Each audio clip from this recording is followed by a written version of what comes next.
Halo, selamat berjumpa kembali di Serangge Sore kita ya. Jadi seperti hari biasa, jadi di Serangge Sore ini kita akan membicarakan terkait dengan isu-isu hukum yang terkini ya. Jadi hal-hal yang sedang viral sekarang. Hari ini kita kedatangan satu lagi advokat kita. Ini dari Jawa, dari Pekalongan. Sudah di hadapan kita. Gimana kabarnya? Mas Nur? Alhamdulillah baik. Apik ya? Apik. Alhamdulillah apik. Nah, kira-kira di Serangga Sore kita hari ini kita mau berbincang apa nih? Terkait isu apa? Kita akan berbincang mengenai isu gimana seorang ayah yang menelantarkan anaknya. Dalam artian hal ini tuh seorang ayah tidak menafkahi anaknya. Oke, berarti genre kita berkaitan dengan hak-hak anak ya? Iya. Apakah setelah pasca perceraian dengan istrinya, ataupun misalnya hak-hak anak itu yang sengaja ditelantarkan oleh orang tuanya berarti ya? Iya. Pernah beberapa pertanyaan itu dan pernah juga ada orang yang konsultasi terkait itu. Namun teman-teman, karena sudah ada pakarnya yang nanti akan membicarakan sisi kira-kira hak anak itu di dalam perspektif undang-undang perkawinan ya. Iya. Nanti seperti apa aja. Oke teman-teman, sebelum kita nanya Mas Nur nih. Jadi memang dinamika ada perceraian, pernikahan, sehingga tatkala ini betul-betul menjadi suatu fenomena baru kalau kita amati ya. Jadi terkadang kita di pengadilan itu setelah menyidangkan kemudian mendampingi sampai dengan putusan klien itu akhirnya ada juga yang bangga dengan status janda. Jadi kita juga walaupun sebagai kuasa hukum terkadang kita juga mempertanyakan mereka ini di awal itu mengatakan oh ternyata dulu itu suaminya adalah sosok laki-laki ataupun sebaliknya sosok perempuan yang dikirimkan oleh Tuhan itu sebagai apa? Sebagai jodohnya. Iya. Nah, sering juga kita pertanyakan setelah bercerai, oh berarti konsepsi jodoh yang mereka anggap itu jodoh yang sudah dikirimkan oleh Tuhan, didatangkan oleh Tuhan. Nah, seketika setelah putusan selesai, mereka foto, terima kasih Mas, ternyata laki-laki itu bukanlah yang terbaik bagiku karena sudah datang pakarnya, advokat yang sudah melalang buana, sudah menangani perkara-perkara terkait dengan perceraian ya. Untuk itu, nah teman-teman, ini adalah ilmu baru buat kita semuanya. Ya semoga dalam perbincangan kita di Serangga Sore ini dapat mengambil sesuatu hal pelajaran ya, khususnya terkait dengan apa aja sih hak-hak anak pasca perceraian ya. Kalau yang Mas Nur lihat ya, hak-hak anak pasca perceraian, anak di sini posisinya bagaimana Mas Nur? Ketika ada problem ya, katakanlah mereka ini yang sifatnya itu broken home sebutannya. Yeah. Kemudian hak-hak anak itu yang sudah diatur di dalam undang-undang itu. Nah, bagaimana Mas Nur? Mungkin teman-teman juga dan kita semuanya yang mau tahu kira-kira hak apa aja sih yang didapatkan oleh anak pasca perceraian orang tuanya. Nah, monggo Mas Nur.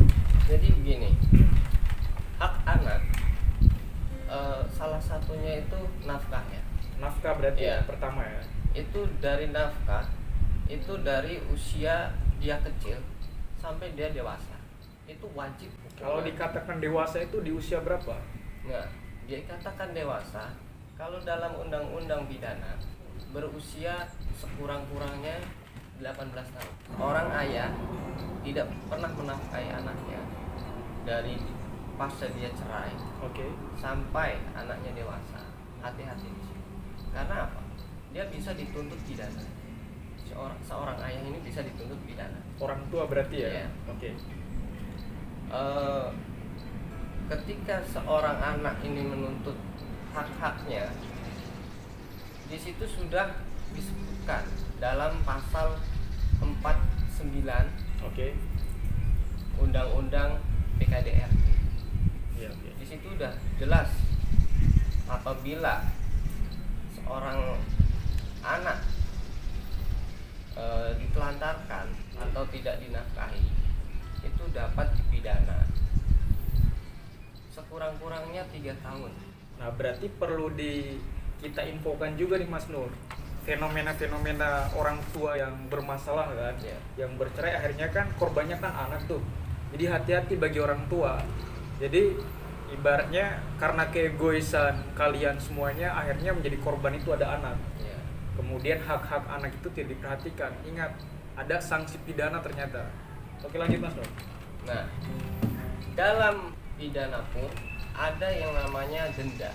Denda berarti. Di situ juga tertulis apabila mentelantarkan anak, dan di situ di pidana sekurang-kurangnya 3 tahun dan di denda kurang-kurangnya 15 juta.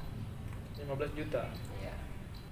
Jadi di sini kita membicarakan sebenarnya masuk dalam hukum keluarga. Hukum keluarga berarti ya. Ya.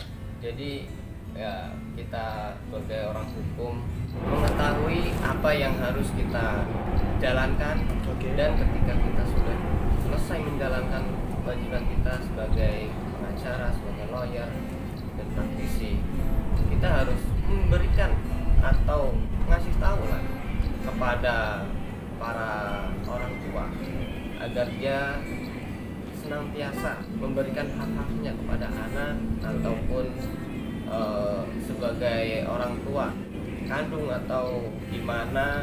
Dalam hal itu kan orang tua itu masih mempunyai kewajiban pada anak-anak.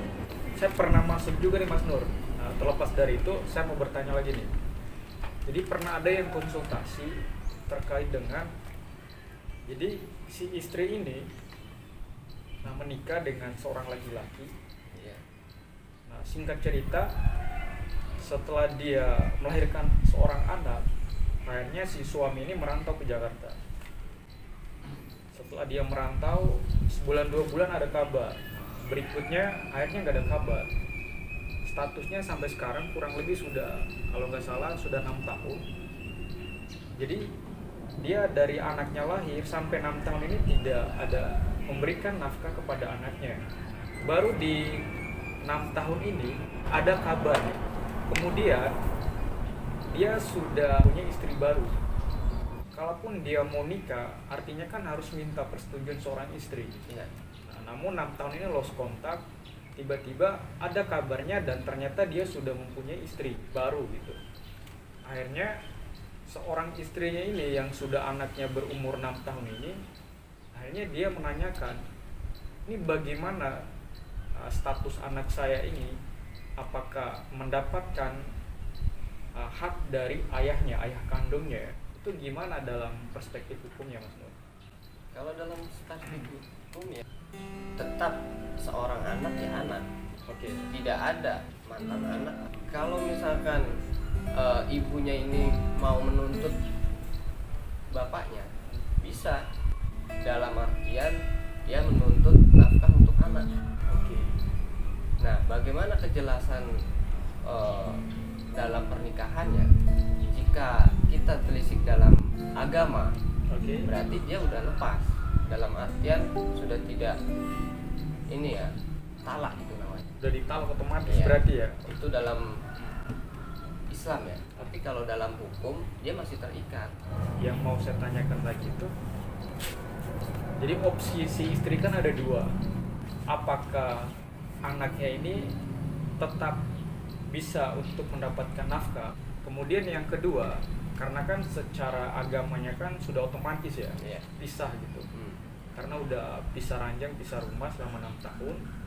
Nah, tetapi karena dia sudah menikah secara diam-diam, apakah si istrinya ini, istri yang pertama ini, karena belum ada status perceraian ya, secara hukum, secara negara, apakah si istri ini bisa menuntut suaminya atas dasar telah mentelantarkan dirinya? Dan juga karena dia sudah menikah diam-diam, bisa nggak status pernikahannya itu dibatalkan secara hukum? Statusnya dibatalkan secara hukum, kalau pandangan saya ya, tidak bisa berarti ya? Tanpa kecuali dia mengajukan cerai. Kalau untuk status anak, apabila anak ini kan tadi kan sudah kita bicarakan dari dia usia 0 sampai dia 18 dewasa tahun ya, itu wajib dinafkahi oleh orang ya. tuanya ya. Ya. Nah, di sini konteksnya kan dia kan masih Di bawah umur usia ya? di bawah umur. Oke. Secara otomatis orang tua wajib menafkahi. Nah, ketika ibunya ini meminta untuk ayahnya atau orang tua lain itu menafkahi, berarti wajib menafkahi.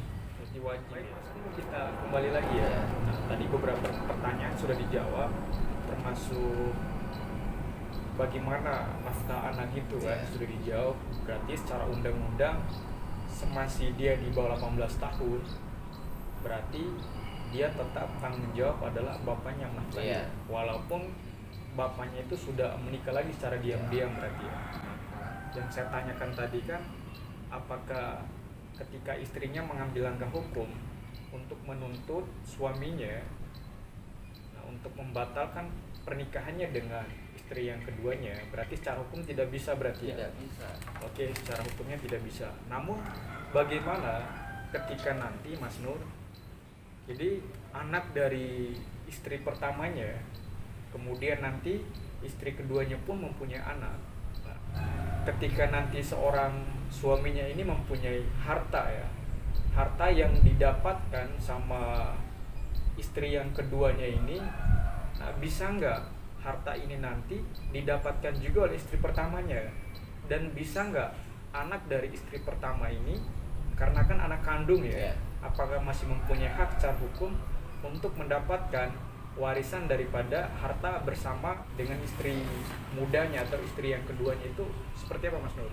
Jadi gini, jika kita membicarakan mengenai hukum, dalam pernikahan, selama dia belum bercerai, berarti dia masih punya ikatan. Nah, di dalam undang-undang itu sudah jelas, apabila dia sudah masih terikat, berarti dia masih punya hak. Ya. Nah, ketika dia belum bercerai, belum bisa, walaupun secara agama sudah selesai, sudah dikatakan talak, di sini masih mendapatkan bagian ini dari istri pertama dapat, istri kedua pun dapat. Oh, dapat berarti ya? Karena apa? Dia masih dalam ikatan pernikahan. Kalau kita melihat dari segi hukum. Dari sisi hukum ya, berarti tetap dapat ya? Masih dapat. Nah, ketika si anak ini meminta nafkah dari orang tua, itu pun masih dapat. Nah, karena apa? Di dalam undang-undang itu sudah jelas bahwa ketika sudah menikah, sudah ijab kabul, berarti ketika laki-laki ini bekerja, itu dihitung dengan harta bersama. Walaupun dia enggak bersama hidupnya, tapi dia bersama apa? Bersama kewajiban dia sebagai suami dan sebagai orang tua. Siap. Berarti tetap ya, istri pertama tetap bisa untuk menuntut suaminya ini menafkahi anaknya ya, dan juga si istri pertama ini tetap akan mendapatkan bagian daripada harta bersama suaminya dengan istri barunya. Ketika ada konflik, langkah-langkah hukumnya itu seperti apa Mas Nur? Menurut Mas Nur memang secara prakteknya di lapangan kan biasanya kan masyarakat awam yang jauh dari pemahaman hukum itu kan ya udahlah, main labrak langsung melaporkan polisi aja. Nah, kira-kira langkah yang baiknya nih ketika nanti ada persoalan seperti itu, apa hal yang harus diutamakan ataupun langkah-langkah hukum yang bisa di sharing ataupun diberikan buat kita semua nih Mas? Monggo. Untuk langkah hukum seperti biasa kita lakukan mediasi berarti mediasi berarti kita bertemu face to face. Ketika mediasi itu tidak menemukan jalan ataupun buntu, nah itu kita bisa mengajukan ke pengadilan. Berarti Mas Nur ya, berarti persoalan yang seperti ini jadi harus kita betul-betul pikirkan berarti ya, apakah cara kekeluargaan yang harus diprioritaskan atau langsung ke pengadilan ya. Iya. Kira-kira yang lebih membuat kita itu tidak banyak energi yang keluar, kemudian tidak banyak uang yang keluar, berarti cara musyawarah kekeluargaan ini berarti hal yang diutamakan berarti Iya. ya. Kita sebagai praktisi hukum itu mengedepankan yaitu secara kekeluargaan, Oke. face to face. Karena apa? Ketika kita sudah melangkah ke jenjang pengadilan, satu itu kita membuang energi, Oke, siap. waktu, dan finansial. Oke, siap. Itu udah pasti. Dan itu waktunya nggak 1 atau 2 hari, Iya. panjang. Tadi kita sudah bincang-bincang terkait dengan yang pertama apa aja hak-hak yang bisa didapatkan oleh seorang anak pasca orang tuanya bercerai berarti ya. Iya. Kemudian terkait dengan istri yang sudah 6 tahun ditinggalkan oleh suaminya, berarti tetap mendapatkan haknya dia berarti Yeah. ya kepada suaminya walaupun dia sudah menikah lagi dan punya anak lagi. Namun diingat ya, Oke, statusnya masih istri karena belum ada perceraian. Iya, berarti Secara hukum. iya secara hukum kan ya memang belum ada perceraian berarti ya. Oke. Oke, berarti itu ya warning berarti. Mas Nur, terakhir ini Mas Nur terkait dengan fenomena perceraian ini kan betul-betul sangat ini ya, sangat banyak ya. Ya. Sekarang itu sudah mendominasi istri-istri itu yang menggugat cerai suaminya nih Mas Nur. Nah, Ya. itu dia.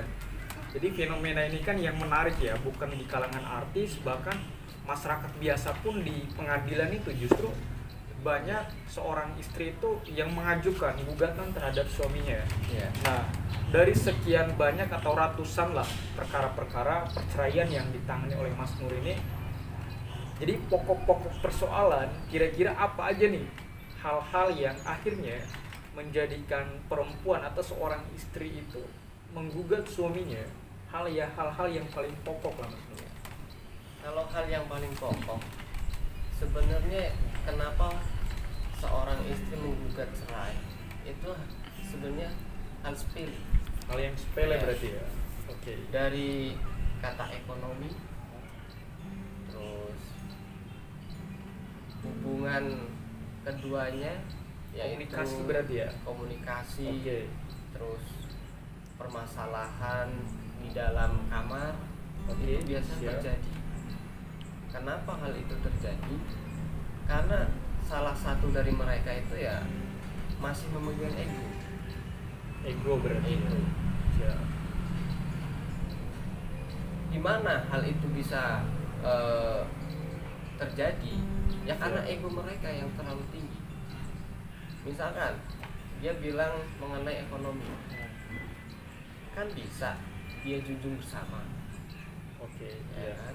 Siap. Kalau mengenai ekonomi dia bisa junjung bersama. Baik. Dalam artian apa? Misalkan suami ini ekonominya kurang Iya. atau pekerjaannya itu pas-pasan, berarti seorang istri ikut membantu, entah itu jualan, Oke.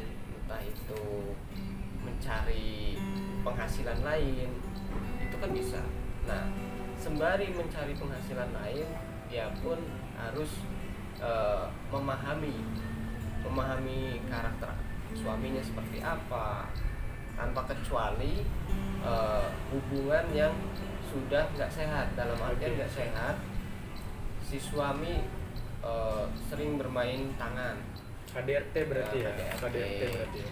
itu baru kita bicarakan mengenai apa mereka bisa kembali atau Oke. tidak.